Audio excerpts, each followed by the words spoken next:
Welcome everyone.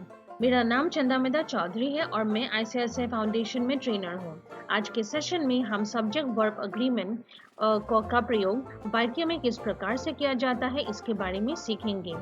एक सार्थक यानी मीनिंगफुल सेंटेंस कहने के लिए हमें सेंटेंस यानी वाक्य में जो सब्जेक्ट है उसके ऊपर वर्ब का सही कोऑर्डिनेशन लाना बहुत ज़रूरी है। जैसे कि हमने हमारे पिछले सेशन में ये सीखा था कि एक सेंटेंस के 3 पार्ट्स होते हैं, subject plus verb plus object. हम आज के सेशन में ये सीखेंगे कि जो वर्ब है सेंटेंस में, वाक्य में, उसको सब्जेक्ट के हिसाब से प्रॉपर्ली कोऑर्डिनेट करके बिठाना चाहिए। उसी को हम सब्जेक्ट वर्ब अग्रीमेंट कहते हैं। और हम कुछ एग्जाम्पल्स भी देखेंगे जिससे आप अच्छे से डेली कॉन्वर्सेशंस में किस तरह से सब्जेक्ट वर्ब अग्रीमेंट इस्तेमाल करके सही वाक्य बोल सकते हैं, ये आपके लिए बहुत यूजफुल रहेगा। सब्जेक्ट वर्ब अग्रीमेंट के कुछ बेसिक नियम होते हैं। आइए उन नियमों को हम एक एक करके 4 पॉइंट्स में समझते हैं। कि सब्जेक्ट वर्ब अग्रीमेंट का बेसिक रूल ये है कि वाक्य में अगर सिंगुलर सब्जेक्ट है तो उसका वर्ब भी सिंगुलर ही यूज करना पड़ेगा, और अगर सब्जेक्ट में प्लूरल है तो हमें वर्ब फॉर्म भी प्लूरल ही यूज करना पड़ेगा। दूसरा पॉइंट हमने ये देखा कि अगर वाक्य में सब्जेक्ट में सिंगुलर नाउन रखा गया है तो उसमें जो वाक्य में जो वर्ब है उस पे हमें एक एस लगाना जरूरी है। जैसे कि यहाँ पर आप देख सकते हैं कि दैट मंकी ईट्स बनाना, यानी कि मंकी आपका एक सिंगुलर नाउन है तो हम वर्ब जो है ईट में हम एक एस लगाएंगे। तीसरा पॉइंट जो हमने सीखा वो है कि अगर नाउन जो है वो प्लूरल है, सब्जेक्ट में जो नाउन है वो प्लूरल है, तो वर्ब फॉर्म में हम एस नहीं लगाएंगे। जैसे कि यहाँ पे लिखा गया है दोज मंकीज ईट बनानास। अंत में हम एक ज़रूरी एक्सेप्शनल रूल सीखेंगे जो कि है कि अगर कोई पर्सनल प्रोनाउन, ये स्पेसिफिकली आई एंड यू, ये दो अगर हम यूज कर रहे हैं वाक्य में तो आई एंड यू सिंगुलर होने के बावजूद भी हम वर्ब फॉर्म जो है वो सिंगुलर यूज नहीं करेंगे, हम प्लूरल वर्ब फॉर्म ही यूज करेंगे। जैसे कि एग्जांपल यहाँ पे देख सकते हैं, आई रीड न्यूज़पेपर रेगुलरली। यहाँ पे आई आपका सिंगुलर सब्जेक्ट है लेकिन वर्ब फॉर्म हम प्लूरल यूज कर रहे हैं। लेकिन अगर आप वी, ही, शी ये यूज कर रहे हैं तो जो कि वो प्लूरल है तो हम वर्ब फॉर्म भी प्लूरल ही यूज करेंगे। हमेशा याद रखिएगा कि अगर वाक्य में नाउन जो है वो सिंगुलर फॉर्म में है तो वर्ब में एक एस लगाना जरूरी है, और अगर प्लूरल नाउन है आपका सब्जेक्ट में देन वर्ब में हम किसी प्रकार का एस नहीं लगाएंगे।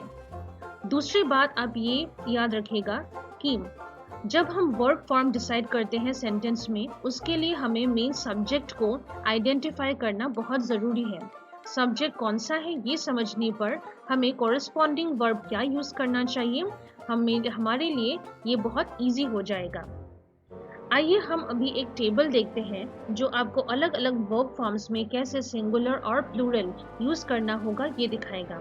टेबल के लेफ्ट में आपका सिंगुलर नाउन में वर्ब में एस किस तरह से यूज करना होगा वो दिखाएगा, और राइट में प्लूरल नाउन में वर्ब फॉर्म किस तरह से आएगा ये दिखा रहा है। जैसे कि आप देख सकते हैं पहला वर्ड बिकम्स है, मतलब वो वर्ब में हमने एस लगाया है क्योंकि उसका सब्जेक्ट में आपका सिंगुलर नाउन है।